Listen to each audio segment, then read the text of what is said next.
Matepe. Matepe. Tell us about Matepe Mbira.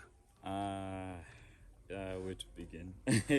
So the instruments of a kind of a family, Matepe, hera, madhebhe, played in Zimbabwe and in Mozambique. And the song that I was playing here is called Ndonda or Arwe wa Mwana. And there's a variation of this called Shona. So it's the kind of dynamics you have to do with your fingers, because most of us are used to maybe the narrated. On the Matepe, you use 4 of your fingers, your thumbs and your index fingers, and the music is quite fast. Yeah, quite. Much faster than other mbira types, especially when compared to, let's say, maybe the njari of the Karanga people. It's a much slower rhythms than this one. And even in my own learning of this instrument, I sometimes placing the beat, so to say, like where you're supposed to clap, it's in quite a different place than the other mbiras, especially with Nari. They kind of put the beat in different places.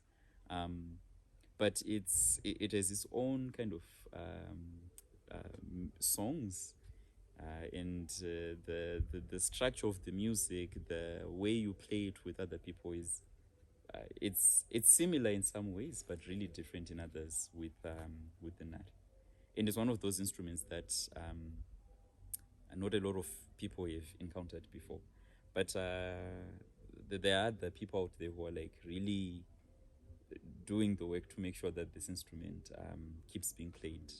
Othno Mangoma is playing a lot of Matepe. Sekuru Chaka Chawasarira, James Kamwaza, the Zonke family in Yamapanda. They're all doing quite a lot of work to ensure that this music stays alive. And it shall stay alive. This is why we've got music indigenous to Africa. And you definitely need to check out on this music. I'm going to put links below on where to find Othno Mangoma, where to find Chaka Chawasarira, where to find Anesu Ndoro. Bombard them with questions. I know nothing about it, and I am on my way to learning something about it. By the end of the year, I'll have my own Matepe and I'll be able to play it quick. So that is quick. You are Africa, I am Africa, and together we are Q.